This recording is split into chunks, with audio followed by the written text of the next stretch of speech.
बुलंद आवाज में जय जयकार करें। बोलिए श्री सद्गुरु महाराज की जय। अखंड मंडलाकारं व्याप्तं येन चराचरं तत्पदं दर्शितं येन तस्मै श्री गुरुवे नमः। धन्य धन्य सतगुरु सुखद महिमा कहे न जाए। जो कुछ कहो तुम्हारी कृपा मौतें कछो न बसाए। समवेत समादरणीय सज्जन वृंद, आदरणीय माताओं तथा भक्तिमती बहनों, अभी हम लोग सदानंद बाबू के सुपुत्र के शादी के बाद पुत्र वधू को सदुपदेश हेतु सत्संग का आयोजन किया है। सदानंद बाबू के घर में लक्ष्मी का प्रवेश किया है। नारी क्या है? घर की लक्ष्मी है। नवदुल्हन आती है तो लक्ष्मी का प्रवेश होता है। इसलिए हम आपको लक्ष्मी का देखभाल करना चाहिए। लक्ष्मी संपत्ति को भी कहते हैं। लक्ष्मी जो अच्छी तरह से रहती है उसको भी कहते हैं। इसलिए कहा है लक्ष्मी का 3 जगह वासा होता है। झाड़ू के नोक पर, माँ बहनों के ओठ पर और बल्ब बत्ती के रोशनी पर। जहाँ पर प्रकाश होता है तो लक्ष्मी का निवास होता है। जहाँ माता बहनों के आवाज में नम्रता होती है, पूरे परिवार को मिला करके चलने का स्वभाव होता है, वहाँ पर घर में लक्ष्मी का निवास होता है। जहाँ पर घर द्वार की सफाई होती है वहाँ पर भी पवित्रता में भी लक्ष्मी का निवास होता है। एकरो बैठना चाहिए ना सत्संग में। वर वधू दोनों को बैठना चाहिए सत्संग में। बोलिए श्री सद्गुरु। ऐसे तो लोग सत्संग से दूर भागते हैं। सत्संग में लोग आना नहीं चाहते हैं। जहाँ पर लाभ होता है उससे लोग दूर हटते हैं और जिससे हानि होती है उसी से लोग नजदीक होते हैं। सत्संग ज्ञान का खजाना है। सबको आना चाहिए, सत्संग में बैठना चाहिए, सत्संग के वचन को सुनना चाहिए और जीवन में उतारना चाहिए। अभी हम आप पाठ में सुन रहे थे, माता सुनैना अपने पुत्री सीता को उपदेश कर रही थी। होय हूँ संतत परम प्यारे, सिर अहि बाती आशीष हमारी। हे सीते, तुम सदा अपने पति के प्रिय बन करके रहना और तुम अहिबाती होकर के रहना, ये हमारा आशीष है। सास ससुर गुरु सेवा करहो, पति रुख लखी आयसु अनुसरो।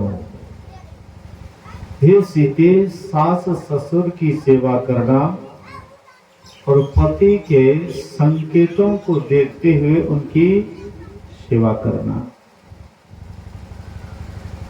भक्त सेवक चार तरह का होता है।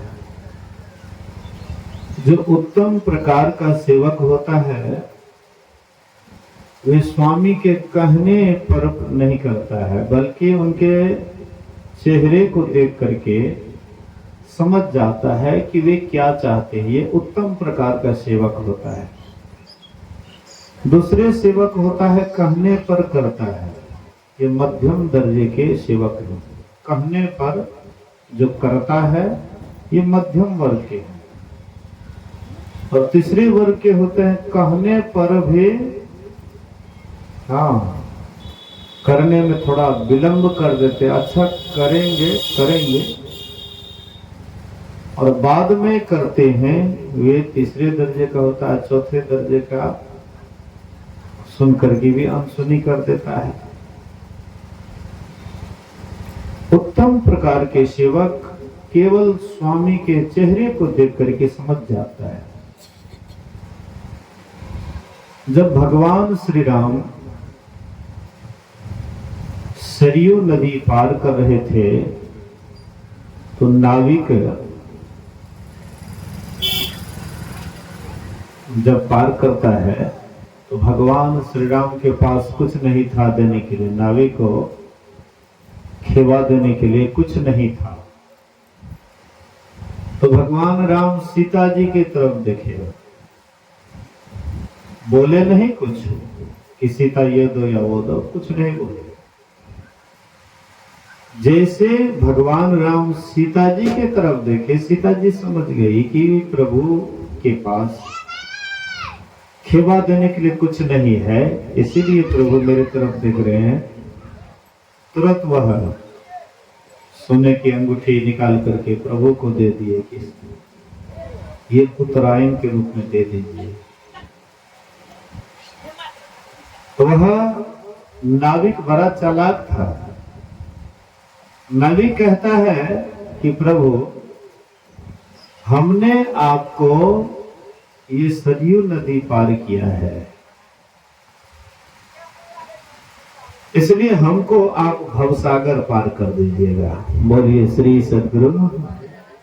हम आपको ये नदी पार कर दिए, हम अपने क्षमता के अनुसार, जो हमें क्षमता है तो हम ये नदी को पार कर दिए। हम भी नाविक हैं, आप भी नाविक हैं। अब नाविक से नाविक कभी कोई खेवा लेता है क्या? नाई से न नाई ले, नाई से कभी नाई खेवा लेता है, नाविक से नाविक कभी खेवा नहीं लेता है। आप भी नाविक है, मैं भी नाविक हूं। आप भवसागर के नाविक हैं और मैं साधारण नाविक इस नदी से पार करने वाला हूं, इसलिए खेवा हुआ नहीं चाहिए।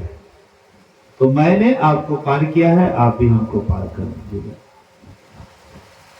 मतलब सीता जी को कुछ बोले नहीं, लेकिन सीता जी संकेत को समझ गए। भगवान श्री राम 14 वर्ष वनवास के लिए जा रहे थे। सीता जी को नहीं बोले कि तुमको भी चलना पड़ेगा वनवास, 14 वर्ष वनवास हम जा रहे हैं इसलिए तुम भी चलो, ऐसा नहीं बोले। भगवान राम को वनवास दिया गया, 14 वर्ष के लिए भगवान राम को वनवास दिया गया। सीता जी को नहीं कहा गया, लेकिन सीता जी भी तैयार हो गई वनवास जाने के लिए। भगवान राम से आकर के आदेश मांगती है कि प्रभु आप अकेले जा रहे वनवास, हम भी आपके साथ में जाएंगे। अरे तुम काहे जाएंगे?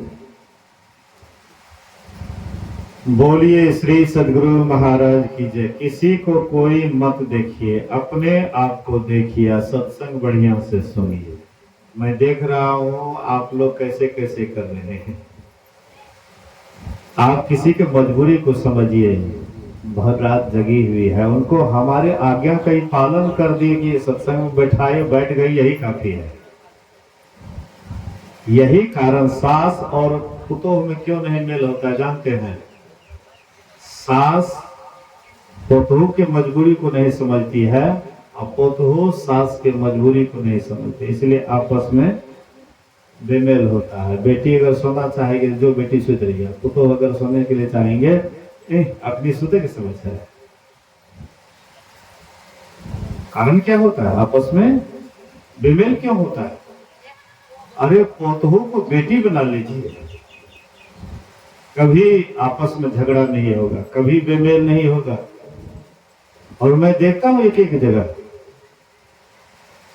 इतना मेल है सास पोतोह में, लगता नहीं है कि ये उसकी पोतोह, लगता बेटी है। एक एक जगह मैं कुछ भी देता हूं, कहते बाबा बेटी तो 2 दिन के लिए है, पोतोह तो सब दिन के लिए। लेकिन बहुत कम देखने के लिए मिलता है, ऐसा बहुत कम देखने के लिए मिलता है।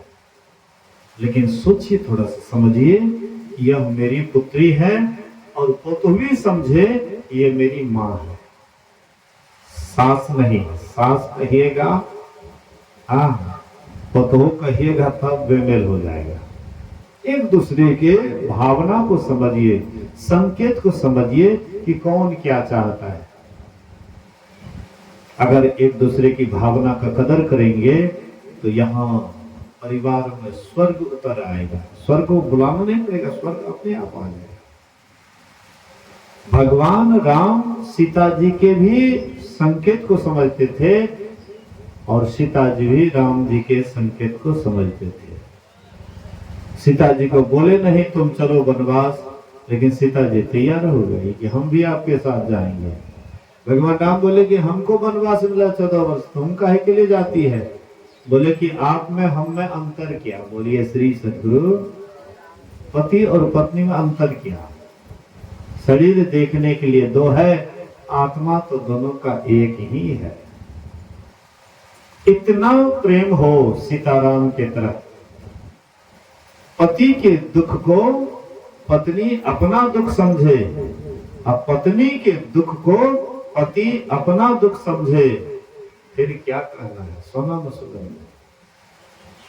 एक दूसरे से प्रेम इतना अगाध हो कि उनको थोड़ा सा भी दुख हो उनको, गोस्वामी तुलसीदास जी कहते हैं,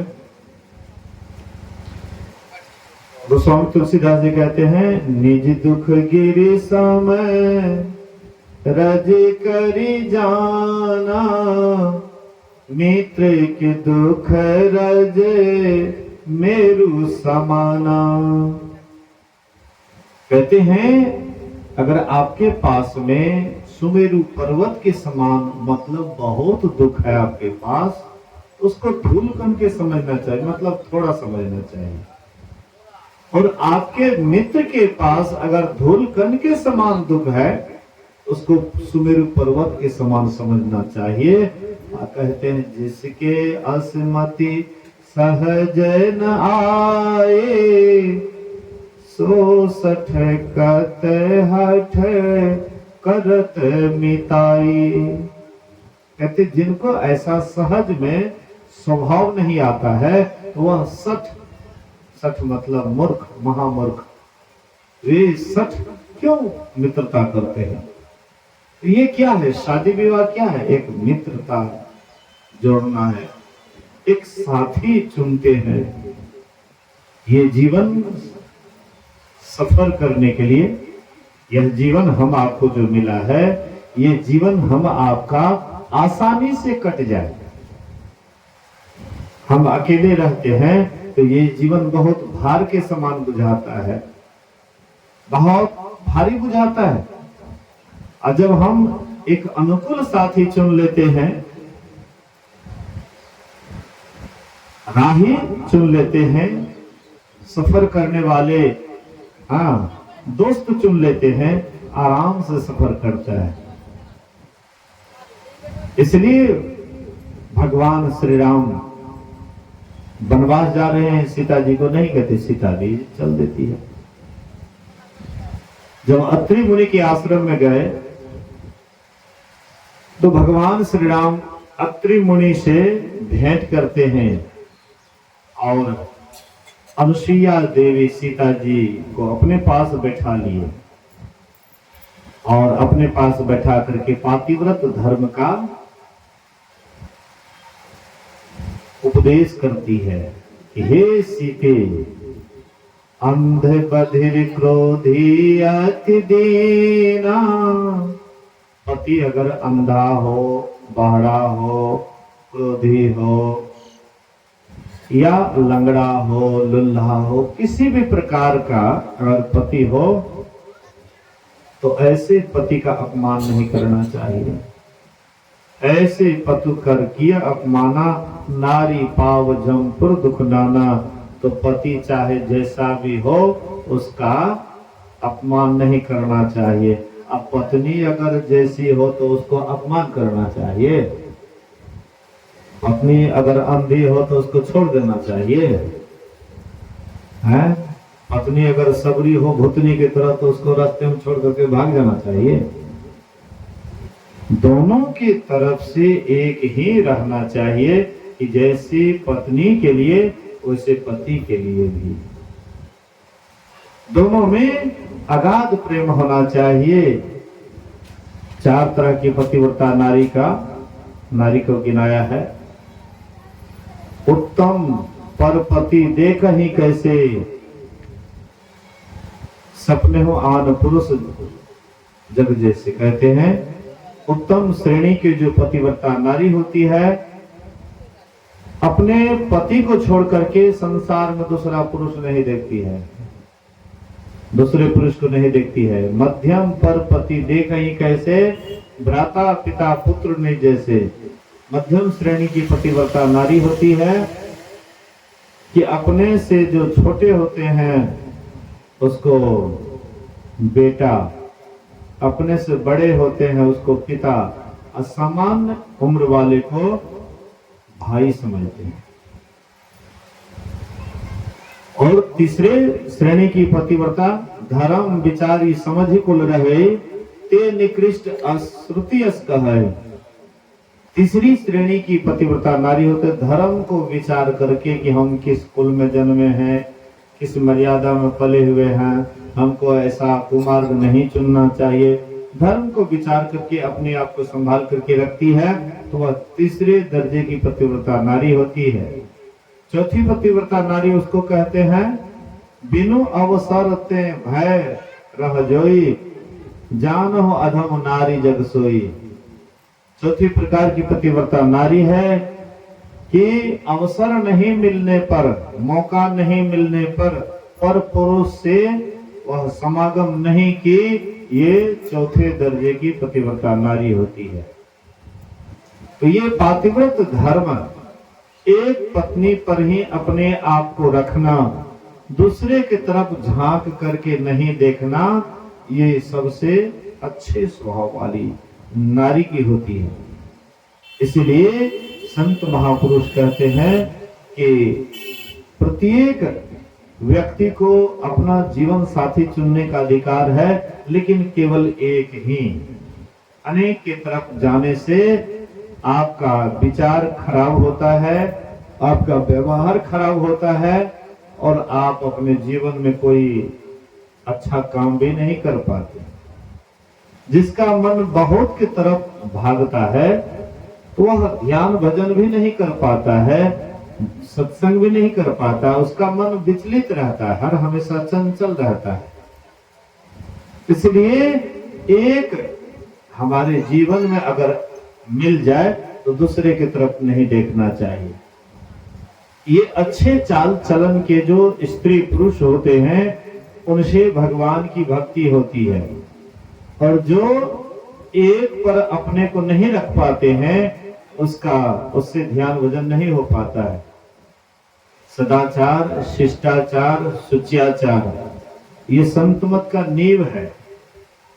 सदाचार का पालन करना, पंच पाप से दूर रहना, शिष्टाचार का पालन करना, बड़ों का सम्मान करना, छोटे को शुभ प्यार देना, शुचियाचार का पालन, पवित्र आचरण करना, ये संत मत का नींव है। प्रत्येक व्यक्ति को इसके अनुसार चलना चाहिए। तो मैं कह रहा था कि हमारी मां बहने के अंदर में लक्ष्मी का निवास रहता है। लक्ष्मी उस घर में प्रवेश करती है जहां पर अच्छे चाल चलन की औरत होती है, मां बहनें होती है।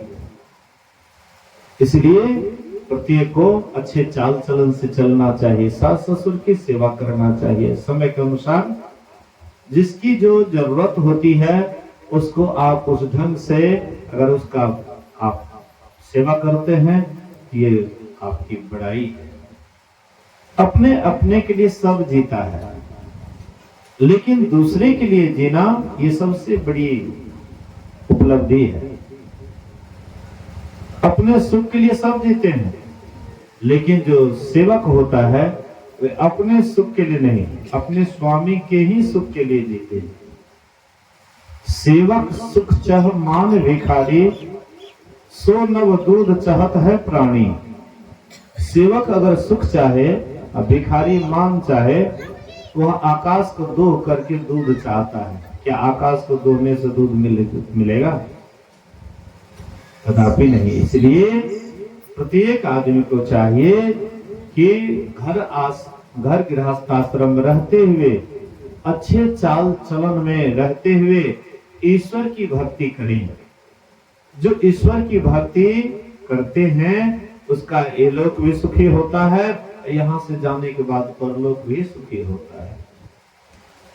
भगवान श्री राम कहते हैं प्रजाओं से, जो परलोक यहाँ सुख चाहूं, सुनि मम बचन हृदय दृढ़ गहूं। अगर यहाँ भी सुख चाहते हो, यहाँ से जाने के बाद परलोक में भी सुख चाहते हो, तो मेरे वचनों को सुनो और इसको दृढ़ता पूर्वक धारण करो। यहाँ सुख, यहाँ कौन चीज से सुख मिलता है? यहाँ पर जिनके पास में संसार की सुख सुविधा बढ़िया से है, तो यहाँ पर वे सुखी हैं। नहीं दरिद्र समय दुख जग माही, संसार में दरिद्रता के समान और कोई दुख नहीं है। जिनके पास में धन नहीं है, जिनके पास में गरीबी है, बड़े कष्टमय जीवन जीता है। कभी भी कोई जरूरत हो जाता है, समय से पूरा नहीं होता है, वे किसी तरह से समय को बिताते हैं, बड़े कष्ट में वह जीवन बिताते हैं। और कहते हैं कि यहाँ पर सुख कौन सा है? संत मिलन समय सुख कछु नहीं। संतों का मिलन, महापुरुषों का मिलन, कहते ये सबसे बड़ा सुख है। सत्संग से बढ़ करके संसार में और कोई दूसरा सुख नहीं है। तो ये सत्संग में जब तक नहीं जाएंगे तो भक्ति का शुरुआत नहीं होगा। इसलिए राम भगवान कहते हैं, जो परलोक यहाँ सुख चाहो, सुनि मम वचन हृदय दृढ़ गाओ, सुलभ सुखद मार्ग यह भाई, अभगति मोर पुराण श्रुति गाई, वही मेरी भक्ति है। तो जो भक्ति करते हैं यहाँ भी सुखी, यहाँ से जाने के बाद भी सुखी। एक राजा था, एक राज्य था, उस राज्य में नियम था कि कोई भी राजा बनता था उसको 6 महीने तक राजा बनाया जाता, और 6 महीने के बाद एक घनघोर जंगल पड़ता था नदी के उस पार में, उसको नाव पर चढ़ा करके नदी के उस पार में छोड़ देते थे। उस पार में बड़े हिंसक जानवर रहते थे, वो उसको खा पी करके बराबर कर देता था। तो उस राज्य में 6 महीने पर राजा बदला जाता था, तो प्रत्येक घर से एक एक राजा बनाया जाता था। तो जितना भी टोले के लोग थे सबका पारी पूरा हो गया था। एक महात्मा जी का भी कुटी था उसी राज्य में। तो धीरे धीरे महात्मा जी का जब बारी आया तो महात्मा जी से कहते हैं कि महात्मा जी आपको भी 6 महीने के लिए राजा बनना पड़ेगा। महात्मा जी कहते हैं कि भाई हम तो सब कुछ घर द्वार छोड़ करके महात्मा बने हैं, अब फिर हम राजा क्यों बने? राजा बनने से हमको क्या प्रयोजन? साधु सन्यासी हैं, बैरागी हैं, घर गृहस्थी को त्यागे हुए हैं, तो फिर हमको राजा क्या बनाएंगे? कहते नहीं नहीं, राज्य का जो नियम है वो सबको पालन करना पड़ेगा। तो सबका पारी पूरा हो गया है, आप ही का पारी बाकी है, इसलिए आपको राजा बनना पड़ेगा। तो महात्मा जी कहते राजा बनना ही पड़ेगा? तो बोले कि हाँ। तो महात्मा जी कहते हैं जब मैं राजा बनूंगा और जिसको जो आज्ञा करूंगा तो तुम लोग करोगे ना? बोले कि आप राजा बनिएगा और हम लोगों को जो आज्ञा करिएगा तो सब करेंगे, आपके पालन, आपका पालन, आज्ञा का पालन करेंगे, क्योंकि राजा सबका मालिक होता है। और मालिक जो कहेगा तो हम लोग क्यों नहीं करेंगे? तो कहते अच्छा ठीक है।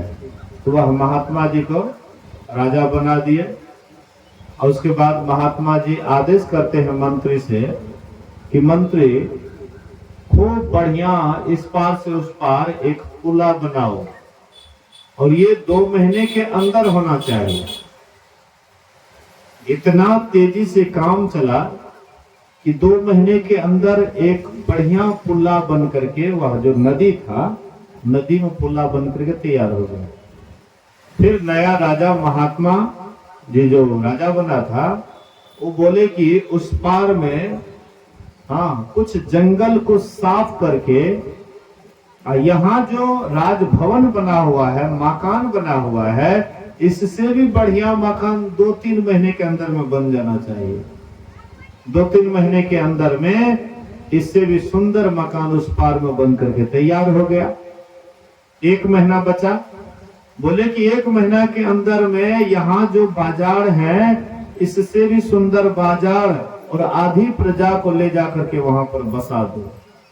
आधी प्रजा को ले जाकर के बसा दिए और जैसे यहाँ बाजार था उससे भी बढ़िया बाजार वहां पर सारा सुविधा कर दिए। महात्मा जी का 6 महीना पूरा हो गया। उसके बाद पुला बना हुआ था, इस पार से जैसे महात्मा जी उस पार गए तो प्रजा सब उनका इंतजार कर रहा था कि महात्मा जी हमारे राजा हैं, कब वे आएंगे। तो यहाँ भी राजा, इस पार में भी राजा और उस पार गए तो वहां भी राजा। तो हम लोग जो अभी मनुष्य शरीर में है तो राजा हैं, जो मन होता है वह करते हैं, जो मन होता है खाते हैं, जो मन होता है पीते हैं, जहां मन होता है वहां जाते हैं।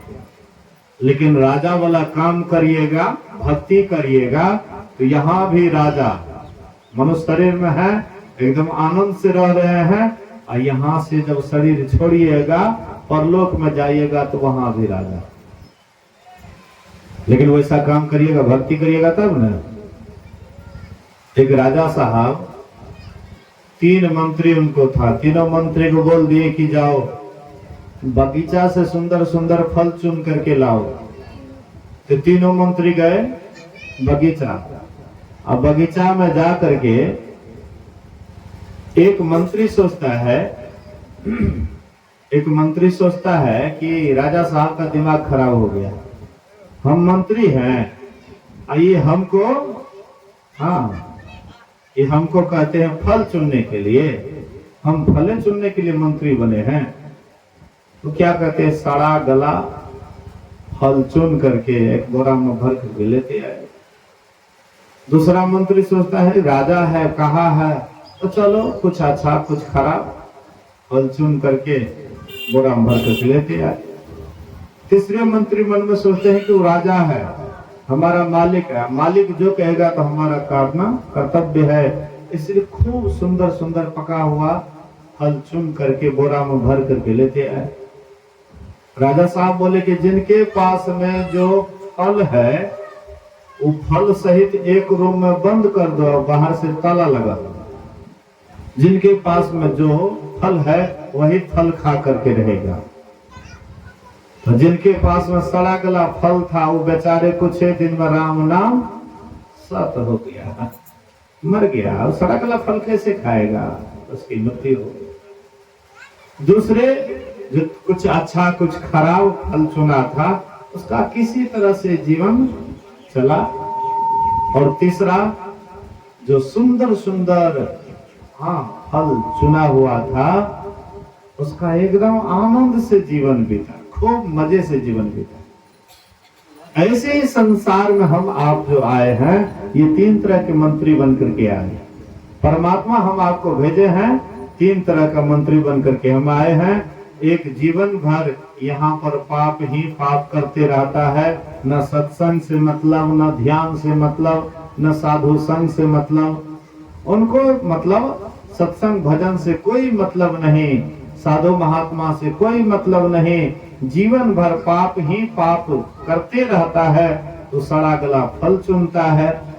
दूसरा जो मंत्री होता है, वह दूसरा मंत्री कुछ पाप या कुछ पुण्य भी, कभी सत्संग में भी चले गए और कभी झूठ फूस भी बोल गए, कभी सत्संग में चले गए, कभी नाचो देखने के लिए चले गए। मतलब कुछ अच्छा कुछ खराब, ये 2 तरह का फल, कुछ अच्छा कुछ खराब फल चुन करके गए, तो किसी तरह से उसका जीवन बीता। एक जो जब से संसार में आए सुंदर कर्म ही किए, सुमिरन कर ले मेरे मना तेरी, बीत जाते उम्र गुरु नाम बिना रे, सुमिरन कर ले। पंछी पंख बिनो हस्ती दंत बिनो, पंछी पंख बिनो हस्ती दंत बिनो, नारी पुरुष बिना रे, जैसे तरवर फल बिनु हीना, ऐसे ऐसे मनुष्य हरि नाम बिना रे, सुमिरन कर ले। तो जो सुमिरन करते हैं, ध्यान करते हैं, परमात्मा की भक्ति करते हैं, उनका जीवन आनंद से खिल जाता है। और जो सत्संग ध्यान से दूर रहते हैं, उनका जीवन नरकमय, नरक से भी बदतर हो जाता है। इसलिए प्रत्येक व्यक्ति, हम आप संसार में क्यों आए हैं, हम आपको संसार में क्यों परमात्मा भेजा है। भगवान राम कहते हैं, 184 भ्रमी के पांव पर अटके आए, अब की पासा ना पड़े तो फिर 84 जाए। 84 लाख योनियों को तय करके हम आपको मानव शरीर मिला है। ये साधारण काम नहीं है, साधारण बात नहीं है। सबको नहीं मानव शरीर मिलता है। देवी देवता भी शरीर के लिए तरसते हैं, लेकिन देवी देवता को भी ये शरीर असंभव है, मनुष्य शरीर नहीं मिलता है। और हम आपको मानव शरीर मिला है। क्यों मिला है? तो आकर 4,84,00,000 जोनि भ्रमत यह जीव अविनाशी। ये अविनाशी जीव 84 लाख योनियों में भ्रमण कर रहा था। कभी कुत्ता, कभी बिल्ली, कभी सांप, कभी चुचंदर, कभी पेड़, कभी पौधे, कभी हाड़ा, कभी दूब, कभी इस तरह से अनेक योनियों का चक्कर लगा रहे थे। अनेक योनियों में दुख झेल रहे थे, अनेक कष्ट को झेल रहे थे। ये जो अनेक जन्मों से दुख झेल रहे हैं, ये अनेक जन्मों से जो कष्ट को झेल रहे थे, परमात्मा को दया आ गई। आहा, एक बार इसको मनुष्य शरीर दिया जाए। मनुष्य शरीर क्यों दिया जाए? हमारी भक्ति करके हमारे पास आ जाए, हमारी भक्ति करके हमारे पास आ जाए। परमात्मा हम आपको मानव का शरीर दिया है अपने पास बुलाने के लिए। परमात्मा हम आपको मानव शरीर क्यों दिया? अपने पास बुलाने के लिए। लेकिन हम लोग जैसे ही ये शरीर में आए, परमात्मा से अब दूर हटने लगे। परमात्मा से नजदीक कोई नहीं है। सबसे नजदीक अगर कोई है तो वह परमात्मा है। परमात्मा से नजदीक और कोई नहीं है। मेरे सुझत नहीं लियानत ऐसो जिंद, अब तुलसी या संसार को भयो मोतिया बिंद। जिसको मोतिया बिंद की बीमारी हो जाती है, उसको नजदीक वाला सामान सोचता है, दिखाई पड़ता है। नजदीक वाला सामान दिखाई नहीं पड़ता जिसको मोतिया बिंद की बीमारी हो जाती है। ऐसे हम आपको भी मोतियाबिंद की बीमारी हो गई। कहिएगा नहीं बाबा मोतियाबिंद की बीमारी हमरा नहीं छे, हमें तो देखै छियै या तो अहों के देखै छियै और लोगों से तो देखै छियै, हमरा तो नहीं छे। लेकिन ये आंख में मोतियाबिंद की बीमारी नहीं, एक और आंख है जिसमें मोतियाबिंद की बीमारी हो गई। ये दो आंख तो चमड़े का आंख है, एक आंख जो परमात्मा की तरफ जाने वाला है वह तीसरा नेत्र शिव नेत्र जिसको कहते हैं, दशम द्वार जिसको कहते हैं, आज्ञा चक्र जिसको कहते हैं, उसी में मोतियाबिंद की बीमारी हो गई। प्रभु हमारे नजदीक में है, अंग संग हर वक्त रहते, प्रकट हो आता नहीं, हो रहे हैरान सागिल जल्द दिखलाता नहीं, नैनों के तारे चश्म रोशन क्यों नजर आता नहीं, रूह रोशन आत्मभूषण क्यों नजर आता नहीं। और परमात्मा हम हमारे सबसे नजदीक में है, लेकिन परमात्मा दिखाई कहाँ पड़ता है? दिखाई पड़ता है परमात्मा, बेटा बेटी दिखाई पड़ता है, पति दिखाई पड़ता है और संसार के सभी लोग दिखाई पड़ते हैं, लेकिन परमात्मा जो सबसे नजदीक है वही नहीं दिखाई पड़ता है। जब मोतियाबिंद किसी को हो गई है और डॉक्टर के पास जाते हैं तो उसका इलाज करते हैं, ऑपरेशन कर देते हैं, और जब ऑपरेशन हो जाता है तो मोतियाबिंद की बीमारी ठीक हो जाती है, तब सब कुछ दिखाई पड़ने लग जाता है, कहाँ पर कौन सामान है सब दिखाई पड़ने लग जाता है। ऐसे ही यह हम आपके अंदर में भी जो दशम द्वार है, शिव नेत्र है, उसमें भी मोतियाबिंद की बीमारी हो गई। लेकिन संसार का कोई डॉक्टर पैदा हुआ है कि वह तीसरा नेत्र पर जो अंधकार का पर्दा चढ़ा हुआ है उसको कोई डॉक्टर हटा दे, वह बीमारी को ठीक कर दे? संसार में कोई ऐसा डॉक्टर पैदा नहीं हुआ। ये दशम द्वार को तो जानवर नहीं करते, संसार का डॉक्टर क्या उसको ठीक करेंगे? ये दशम द्वार की बात को संत महापुरुष जानते हैं। सदगुरु वैद वचन विश्वासा, असंजम यह न विषय की आशा। सदगुरु क्या है? वैद है, वैद।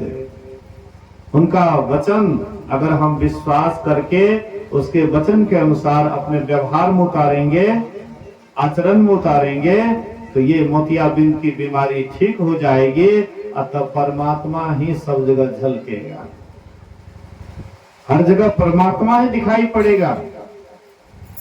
कोई जगह आपको परमात्मा से खाली नहीं दिखाई पड़ेगा। परमात्मा हर जगह है लेकिन दिखाई नहीं पड़ता है, इसलिए महापुरुष कहते हैं इसके लिए हम आपको सुमरन ध्यान करना पड़ेगा। लेकिन हम लोग दिन रात जीवन पापमय बिताते हैं, पाप में ही जीवन बिताते हैं, जीवन बिल्कुल नारकीय हो जाता है। इसलिए एकनाथ जी महाराज कहते हैं, हरदम है तैयार तू आप कमाने के लिए, कुछ तो समय निकाल हरि गुण गाने के लिए। कहते हरदम है तैयार तो आप कमाने के लिए। हर हमेशा हम लोग पाप में ही जीवन बिता रहे हैं, कुछ नींद में, कुछ भोग में, कुछ आलस में खोया, जब आया समय मौत का तब सिर धुन धुन करके रोया। कुछ माँ के गर्भ में 9 महीने तक सोते हैं, उसके बाद निकलते हैं तो बच्चा देखिएगा जितना छोटा बच्चा हो तो उतना ज्यादा सोता है। धीरे धीरे बच्चा बढ़ने लग जाता है तो नींद घटने लग जाता है। जैसे जैसे बच्चा बढ़ता है, अब बुढ़ापा आते आते देखिएगा बहुत बूढ़े को नींद भी नहीं आती है, रात भर जगले रहते हैं। अब वही एक बच्चा है एकदम 23 घंटा 22 घंटा 23 घंटा सोए रहता है। इसलिए महापुरुष कहते हैं कि हम आप संसार में आए हैं, केवल संसार में पाप कमाने के लिए नहीं आए हैं। यहाँ पर हम आप परमात्मा की भक्ति करके परमात्मा को भी प्राप्त कर सकते हैं। तो यह आइए सब आदमी इस भजन को सुने। बोलिए श्री सद्गुरु महाराज की जय। हरदम है तैयार तू।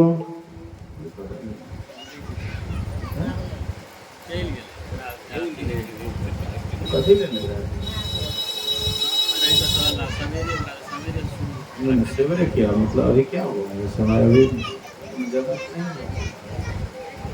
नहीं चाहिए। हरदम है तैयार तो पाप कमाने के लिए, कुछ तो समय निकाल हरि गुण गाने के लिए। हरदम है तैयार तो पाप कमाने के लिए, कुछ तो समय निकाल हरि गुण गाने के लिए। हरदम है तैयार तू पाप कमाने के लिए, कुछ तो समय निकाल हरि गुण गाने के लिए। हरदम है तैयार तू।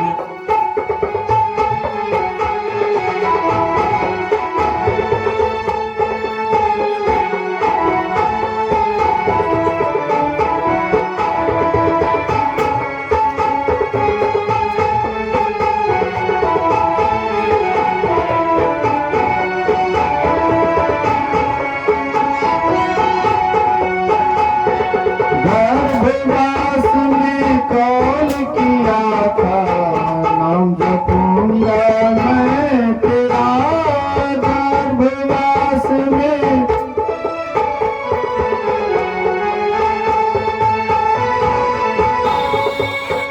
इस झूठे दुनिया में आकर नाम जपन तेरा भूल गया। इस झूठे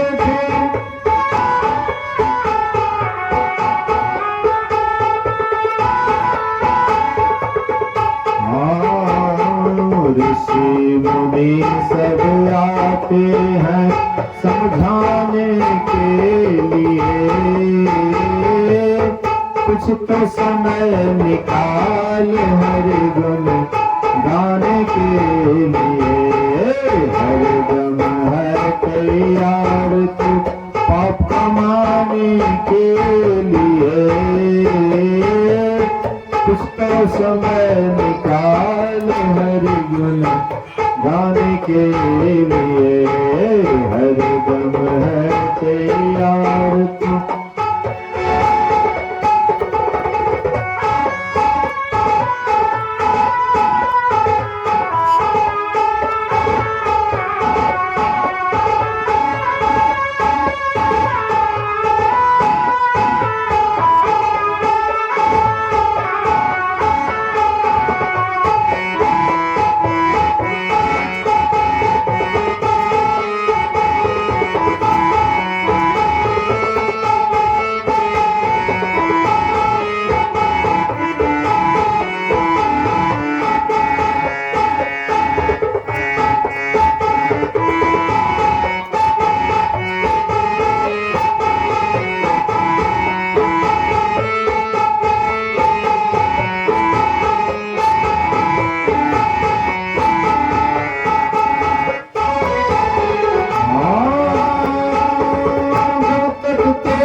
जगमग जगमग हो रहा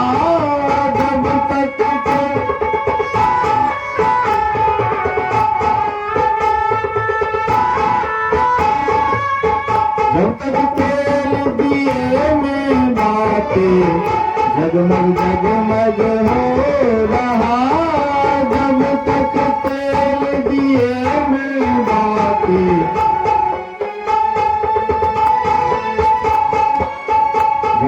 तेल में पट गई ज्योति, चले चल हो रहा। जल गया तेल में पट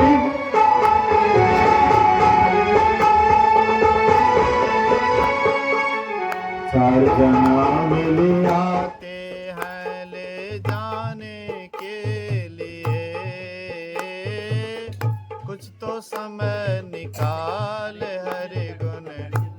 जाने के लिए चार जना मिल आते हैं ले जाने के लिए।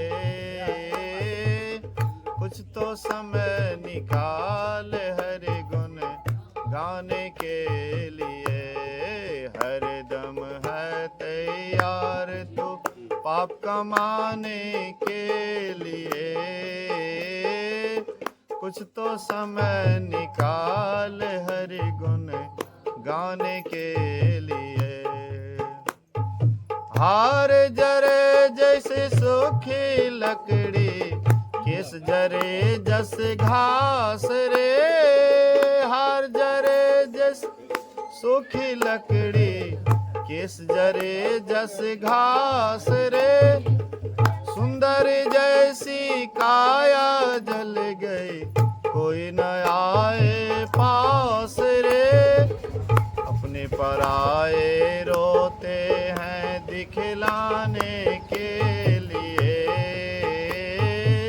कुछ तो समय निकाल हरि गुण गाने के लिए। हर दम है तैयार तू पाप कमाने के लिए। कुछ तो समय निकाल हरि गुण गाने के लिए। कहते हैं संसार में सब अपनापन दिखाते हैं, लेकिन अंत समय में सब साथ छोड़ देता है। एक राजकुमार था, वह राजकुमार पतंग उड़ा रहा था और पतंग संजोग से एक महात्मा जी के आश्रम पर चले गए। तो वह महात्मा जी तभी पूजा पाठ करके निकले हुए थे। जैसे वह राजकुमार गया तो महात्मा जी कहते हैं कि बेटा थोड़ा भगवान का प्रसाद ले लो। तो वह राजकुमार कहता है कि खुमा मलाई खाते खाते मेरा मन पूरा हो गया है। ये क्या, ये देखो का ये चावल का प्रसाद खाएंगे। कहते हैं कि देखो बेटा, जैसे खाओगे अन्न वैसा होगा मन, जैसे पियोगे पानी वैसी होगी वाणी। इसलिए बेटा भगवान का प्रसाद है, थोड़ा सा खा लो। महात्मा जी जब बहुत जिद किए तो वह प्रसाद थोड़ा सा पा लिए। जैसे प्रसाद खाए तो धीरे धीरे वह महात्मा जी के आश्रम पर बराबर आने लगे। बराबर जब महात्मा जी के कुटी पर आने लगे तो महात्मा जी की बात को सुनने लगे, सत्संग भजन। धीरे धीरे महात्मा जी के ज्ञान ध्यान से प्रभावित हो गए। तो एक दिन महात्मा जी कहते, बेटा तुमको संसार में ज्यादा कौन चाहता है? बोले कि मत पूछिए, मेरी पत्नी तो हद से ज्यादा। माँ बाप को बोले कि वह भी चाहता है। बोले कि देखो बेटा, असल में तुम्हें कोई नहीं चाहता है, तुम्हारी सेवा को चाहता है। अगर तुम हकीकत में कहोगे तो कोई किसी को नहीं चाहता है, केवल सेवा चाहता है। कहते क्या बात करते, आप तो महात्मा थे, आपको क्या पता होगा। कहते हैं कि क्या सही में तुमको चाहता? बोले कि हाँ। बोले कि बेटा एक काम करो, धीरे धीरे उनको सत्संग करने का, ध्यान करने का तरीका बता दिए थे। ध्यान में घंटों बैठे रहते थे, आदत लग गया था ध्यान करते करते। ध्यान में थोड़ा ऊपर जो चढ़ गए थे तो श्वास भी रुक गया था। दृष्टियों की क्रिया करते हैं उससे भी श्वास रुकता है, और प्राणायाम की क्रिया करते हैं श्वास को रोकने का काम करते, धीरे धीरे उससे भी श्वास रुकता है। तो धीरे धीरे वह अभ्यास किए थे तो लंबा समय तक श्वास रोक लेते थे। बोले कि आज जाओ तुम घर और अपने माँ से कह देना कि माँ, अगर मैं बीमार पड़ जाऊं या बेहोश हो जाऊं या किसी प्रकार का विशेष परेशानी हो, अगर किसी से मैं ठीक नहीं होऊंगा तो आप महात्मा को बुला लेना, तो कहीं वे हमारा कोई दवा दारू करा दे तो ठीक हो जाएंगे। बोले कोई बात नहीं। वह घर गया, माँ से कुछ कह करके और वह श्वास रोक ली। श्वास रोक लिए। राजा को हुआ कि अरे भाई, राजकुमार कितना बढ़िया था, ये कैसे हो गया? मर गया कि बीमार पड़ गया कि क्या हुआ कि बेहोश हो गया? डॉक्टर को बुलाए, वैद्य को बुलाए, हकीम को बुलाए, लेकिन किसी से कोई सुधार नहीं। अंत में वह महात्मा जी को भी बुलाए। महात्मा जी, देखिए मेरा लड़का बेहोश हो गया है, पता नहीं क्या हुआ नहीं हुआ। कहते हैं कि देखिए, इसके बदले अगर कोई मरने के लिए तैयार हो तो ये जी जाएंगे, लेकिन जो कहिएगा वो मर जाइएगा, लेकिन ये जीवित हो जाएंगे। इसलिए कौन तैयार है मरने के लिए? तो कोई, सब अपना अपना मुंह घुमाने लगे। महात्मा जी बोले कि देखो, तुम माँ है और माँ के लिए तो बेटा सबसे प्रिय होता है। ऐसा करो, तुम ही ये दूध में मैं कुछ मंत्र पढ़ करके देता हूं, तुम मर जाओगी, तुम्हारा बेटा जीवित हो जाएगा। माँ कहती है, हाँ बात तो सही है, कहे चाहिए, लेकिन भतीजा के शादी से होते किए देते निमंत्रण दे के लिए, वो तो देने जरूरी है। उन बात में से रह दियो। महात्मा जी सोचे कि माँ सबसे बच्चे के लिए प्रिय होता, वो भी मुकर गया। खैर कोई बात। तो उनके पिता की तरफ बोले कि आप ये पी लीजिए, तो आप तो बूढ़े हो गए हैं, आप मर जाएगा, आपका बेटा जवान है, ये जीवित रहेगा, अधिक दिन तक राजपाट चलाएगा। राजा कहते बात तो सही है, लेकिन अभी ये अनजान है, इसको इतना जानकारी नहीं है, इसीलिए ऐसा बेटा और भी हो जाएगा, कोई बात नहीं, चिंता मत कीजिए, रहने दीजिए। राजा भी पीछे हट गए। उनकी पत्नी थी, बोले कि तुम तो अर्धांगिनी है, आधा अंग की मालकिन है, ऐसा करो तुम ही पी लो, तुम्हारा पति भगवान तो जीवित हो जाएगा। पत्नी कहती हाँ बात तो सही है, लेकिन 13 दिन तक तिरिया रोभे, फिर करे पर घर वासा, जगत में कैसा नाता रे। कहते 13 दिन तक, उसके बाद 14वां दिन दूसरा पति हो जाएगा। हम तुम्हें कोई तैयार नहीं हुआ। महात्मा जी बोले अच्छा हम पी जाएं? बोले कि हाँ बाबा की कहना है, हाँ तो महात्मा अच्छे, बाबा अच्छे, सबको कार्य करे के लिए अच्छे, हाँ पी लेती है, बड़ी कृपा है। महात्मा जी तो जानवे करते थे इसमें क्या मंत्र है। महात्मा जी पी लिए, वो तो ध्यान में था ना, श्वास को रोके हुए था ना, सब बात सुन रहा था। अब महात्मा जी दूध पी लिया, उसके बाद चलने लगे। वो भी उठ करके राजकुमार महात्मा जी के पीछे चल दिए। उधर से बेटा बेटा रुको रुको रुको, बोले कि बस समझ गया मैं कि आप लोग कितना हमसे प्रेम करते हैं। कोई अपना प्राण किसी के लिए नहीं त्याग सकता है, इसलिए संत महापुरुष कहते हैं अपने पराये रोते हैं दिखलाने के लिए। हर जरे जैसी सोखी लकड़ी, किस जरे जैसे घास रे, हार जरे जैसी सोखी लकड़ी, किस जरे जैसी घास रे, सुंदर जैसी काया जल गई, कोई न आए पास रे, सुंदर जैसी काया जल गई, कोई न आए पास रे, अपने पराए रोते हैं दिखलाने के लिए, कुछ तो समय निकाल हरि गुण गाने के लिए। हर दम है तैयार तू आप कमाने के लिए, कुछ तो समय निकाल हरि गुण गाने के लिए। हर दम है तैयार तू आप कमाने के लिए, कुछ तो समय निकाल हरि गुण गाने के लिए।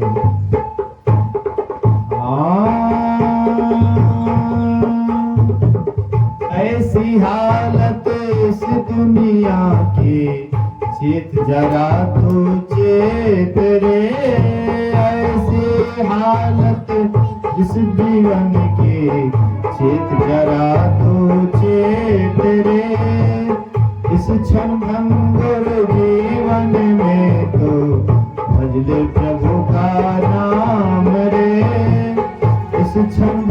मोर जीवन में तो भजले प्रभु का नाम रे।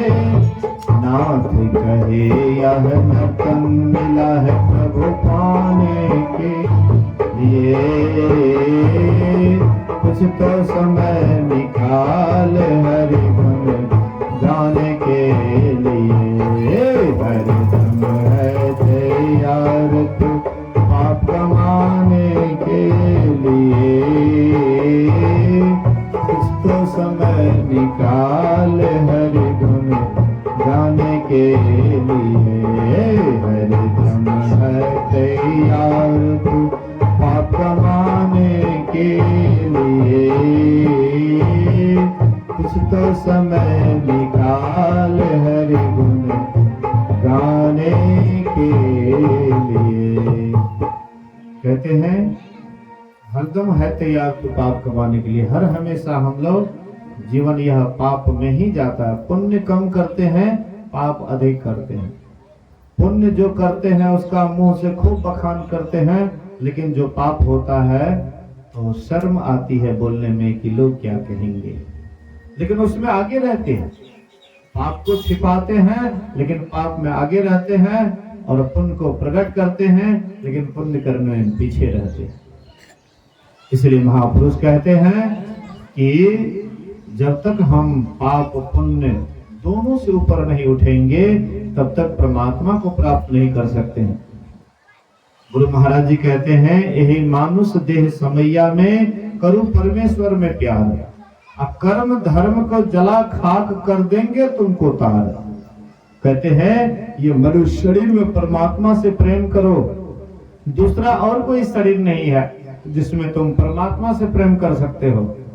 देवी देवता से भी परमात्मा से प्रेम नहीं हो सकता है।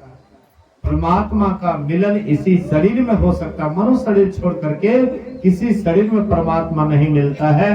केवल मानव शरीर ही परमात्मा भक्ति करने के लिए बहुत बढ़िया शरीर है। इस शरीर में आकर के जो परमात्मा को नहीं भजते हैं, परमात्मा का सुमरन ध्यान नहीं करते हैं, उसका जब यह शरीर छोड़ता है वही फिर 84 लाख योनियों में जाता है। कुत्ता, बिल्ली, सांप, छुछुंदर, कीड़ा मकोड़ा अनेक योनियों में जाता है। 84 लाख योनियों में भ्रमते भ्रमते नाना प्रकार के दुखों को झेलता है। लेकिन जो मनुष्य शरीर में आकर के परमात्मा की भक्ति करते हैं तो कम से कम मनुष्य शरीर में उसको अधिकार हो जाता है। इसलिए प्राचीन काल के ऋषि कहते हैं इह चेद वेदी दत्त सत्यमस्ति नौ चेदी हावे दिन महति विनष्टि भूतेषु भूतेषु विचित्य धीरा पृथ्यास्म लोकादम मृता भवन्ति। अरे इस जन्म में ब्रह्म को जान लिया तब तो ठीक है, यदि उसे नहीं जाना बहुत बड़ी हानि है। हानि क्या है? अर्थात 84 लाख योनियों में चले जाना सबसे बड़ा दुख है। और सुख क्या है? तो ईश्वर भक्ति करके सत्संग ध्यान करते हुए जीवन को बिता लेना, यही सबसे बड़ा सुख है। इसलिए हम लोग अगर चाहते हैं कि हम कभी दुखी ना हो, हम सुख को प्राप्त करें, परमात्मा को प्राप्त करें, इसके लिए सत्संग और ध्यान को अपने जीवन मुस्तैदी के साथ कीजिए। ये आपका अपना काम है और काम संसार का काम है, पराये का काम है। शरीर भी हमारा नहीं है तो संसार हमारा कैसे हो सकता है? इस शरीर हमारा है। घर की नारी को कहे जब संग की नारी न जाए, ये हमारे साथ में जो धड़कती है नाड़ी, ये जब शरीर छूटता है तो ये भी नाड़ी यहीं रह जाती है, आग में जल करके राख हो जाता है। घर की नारी को कौन कहे? इसलिए हमारे साथ में कोई जाने वाला है तो परमात्मा की भक्ति, ईश्वर की भक्ति। इसलिए इस शरीर में आकर के परमात्मा की भक्ति कीजिए और सत्संग ध्यान से प्रेरणा लेते रहिए। जहाँ कहीं भी सत्संग हो, जहाँ कहीं भी ध्यान का आयोजन हो, उसमें जरूर आकर के भाग लीजिएगा, तो यह लोग परलोक दोनों जीवन बनेगा।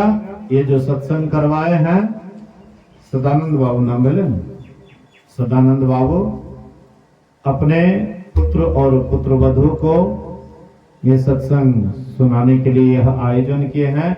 बहुत सुंदर काम किए हैं। मैं गुरु महाराज से प्रार्थना करता हूँ कि इनके परिवार में सुबुद्धि हो आपस में सब मेल से रहें, एक दूसरे के भावना को समझें, एक दूसरे की सेवा सुरक्षा करते हुए, ईश्वर भक्ति करते हुए यह जीवन को बिताएं। इसी से जीवन सार्थक और सफल होगा।